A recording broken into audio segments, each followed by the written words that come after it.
कक्षा 5 की online class में आपका स्वागत है।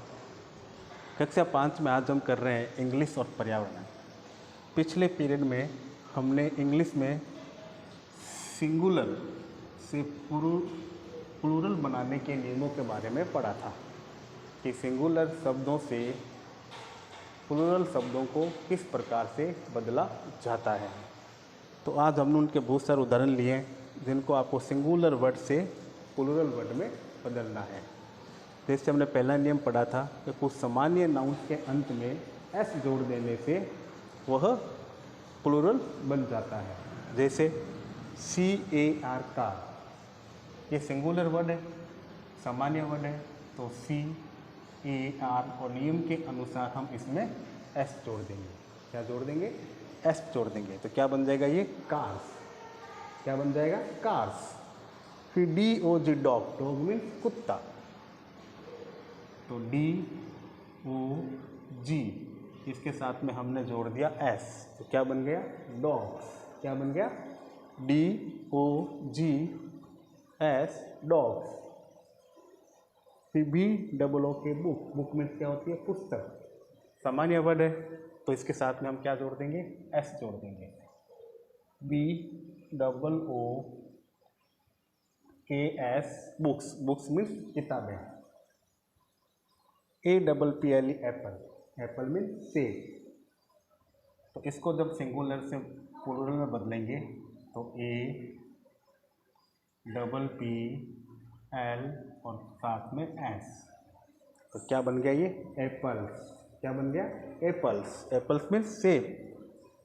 फिर अगला मीनिंग है BOX बॉक्स। अब दूसरा नियम क्या पढ़ा था हमने? किसी नाउन्स के अंत में SH, CH, OX, Z आते हैं तो उनको हम सिंगुलर से प्लूरल बनाते समय उसके अंत में ES जोड़ देते हैं। तो जैसे BOX, तो BOX, X है अंत में, तो हम इसके साथ में क्या जोड़ देंगे? ES, तो क्या बन जाएगा? ये बॉक्सेज। क्या बन जाएगा? बॉक्सेज।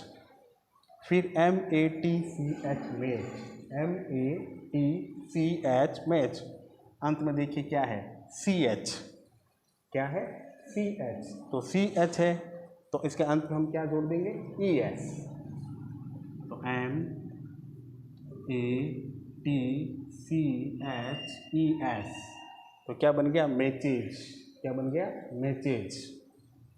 फिर है LEAF लीफ, LEAF लीफ। अब हमने नियम पढ़ा था कि किसी नाउन के अंत में F या FE आता है तो उसको सिंगुलर से प्लूरल में चेंज करते समय हम उसके F या EF को हटा देते हैं और उसके अंत में VES जोड़ देते हैं।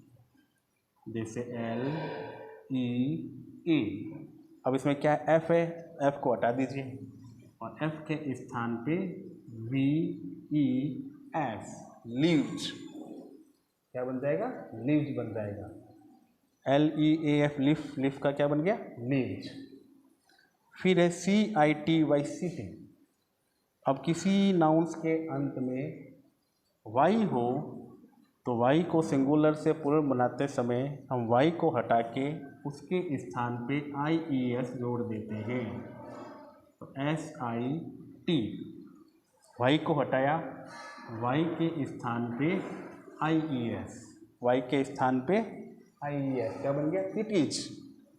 फिर STORY स्टोरी। अब देखिए इस पे पीछे Y है, Y को हटाओ और Y के स्थान पे IES, STORIES, स्टोरीज। क्या बन जाएगा? स्टोरीज।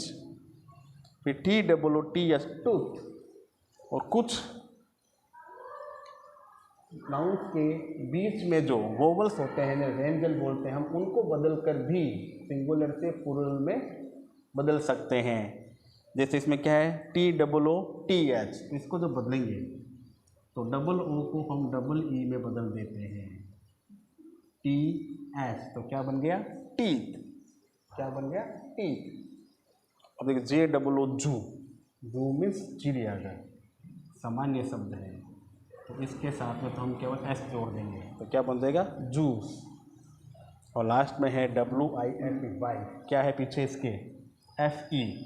FE होता है तो हम FE को हटा के अंत में VES जोड़ देते हैं, तो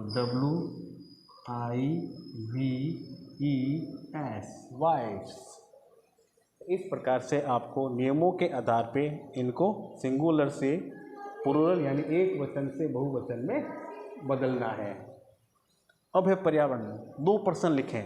पहला, अनाथालय क्या होता है? अनाथालय क्या होता है? ऐसा स्थान जहाँ अनाथ बच्चों को, अनाथ यानी ऐसे बच्चे जिनके माता पिता की मौत हो जाती है, ऐसे बच्चे जिनके माता पिता की मौत हो जाती है, वो बच्चे क्या कहलाते हैं? अनाथ कहलाते हैं। क्या कहलाते हैं? अनाथ। तो उत्तर है एक ऐसा स्थान जहाँ अनाथ बच्चों को पढ़ाई लिखाई व पालन पोषण के लिए रखा जाता है, उसे अनाथालय कहते हैं। यानी अनाथ बच्चों को पढ़ाई लिखाई कराने, उनके पालन पोषण करने के लिए जिस स्थान पर रखा जाता है वह क्या कहलाता है? अनाथालय कहलाता है। फिर दूसरा प्रश्न, एकल परिवार को परिभाषित कीजिए। एकल परिवार को परिभाषित कीजिए। देखिए, परिवार 2 प्रकार के होते हैं, एकल परिवार और संयुक्त परिवार। कितने प्रकार के होते हैं? 2 प्रकार के, एकल परिवार और संयुक्त परिवार।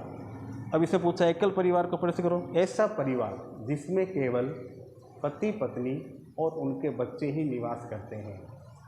ऐसा परिवार जिसमें केवल पति पत्नी और उनकी संतान यानी उनके बच्चे ही रहते हैं, वह एकल परिवार कहलाता है। और ऐसा परिवार जिसमें परिवार के सभी सदस्य, दादा दादी, चाचा चाची, उनके बच्चे सब मिलकर एक साथ रहते हैं, वो क्या कहलाता है? संयुक्त परिवार कहलाता है। तो हमारे पास जो प्रश्न है वो है एकल परिवार को परिभाषित कीजिए। तो ऐसा परिवार जिसमें केवल पति पत्नी और उनकी संतान रहती है, वह एकल परिवार कहलाता है। इन 2 प्रश्नों को आपको पर्यावरण की कॉपी में लिखना है और इन्हें आपको इंग्लिश कॉपी में लिखना है, उनको याद करना है और फिर बिना देखे लिखने का अभ्यास करना है।